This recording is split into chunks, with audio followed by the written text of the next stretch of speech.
in that Harvard Health, it says a major survey of 127,545 American adults. That's what was referenced when they said that married men are healthier than men who were never married. Men who have marital partners live longer. We went through that already.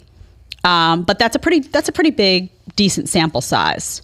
What was interesting to me is that they broke the study down in terms of your heart. They talked a little bit about cancer, as we mentioned, and then they talk about the mental health. What was interesting about the heart was they cite Japanese scientists. And it says Japanese scientists reported that never married men were 3 times more likely to die from cardiovascular disease than married men. And a report from the Framingham Offspring Study also suggests that marriage is truly heartwarming. Scientists evaluated 3,682 adults over a 10-year period, pretty long period of time, 10 years, to track people. Even after taking major cardiovascular risk factors such as age, body fat, blood pressure, smoking, diabetes, and cholesterol into account, so this wasn't just a blanket observation, they took all of those into account, married men had a 46% lower rate of death than unmarried men.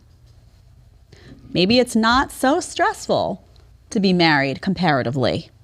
Maybe there's a lot of reward in that game, a lot of enrichment, and a lot of calm and peace that comes from that partnership when you actually take the time to find a real partner and you don't look to out-strategize someone on second one in a game that needs to die. Just saying. And they dig into the cancer issue a little bit. They say among people who received cancer therapy, so people who get a diagnosis and then get the treatment, marriage was linked to improved survival. Again, it's a support system. It's a support. Think about that. Everything you do in life, you do better when you have a support system, right? A functioning support system. Think about it like a group project, right? When you were a kid, I always hated group projects because it was like, sometimes you got a group that did nothing. That's not helpful. Then you wind up doing your work, everybody else's work. You're mad, you're bitter, right? Oftentimes we didn't have the ability to select that group. The teacher just assigned you.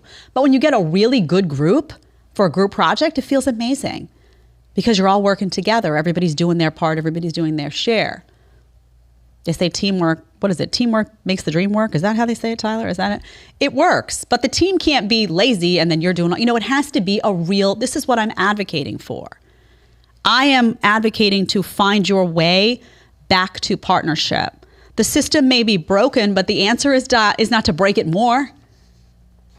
It's like everyone's looking at the system and saying, well, the dating system is broken. So now you got to out-strategize that person. You got to pull back. You got to do this. How about the system is broken? Let's fix it. Let's find people who want to fix it. Let's invest in them. Let's stop playing the game altogether with people who want to play the game. Those people will learn. They're going to be alone a long time if nobody's willing to play the game with you. Eventually, you decide not to play the game either, right? Nobody wants to play the game all alone. You ever sit at a board game and try to play with yourself? Sorry, beep, beep, beep. After a while, you're like, let me go do something else. When I say starve the beast, I mean starve what's ugly, build up what's good. You don't have to settle for garbage just because there's a lot of garbage that exists right now. No. Make a decision not to entangle with garbage and to do better. You will be one of many people. Think about if everybody made that decision, the garbage would be sitting all alone playing sorry. Not for too long before they got bored. Then they'd have to man up, woman up, and treat people better. If you like the short clip, you can catch another one here, or you can catch the full episode right here.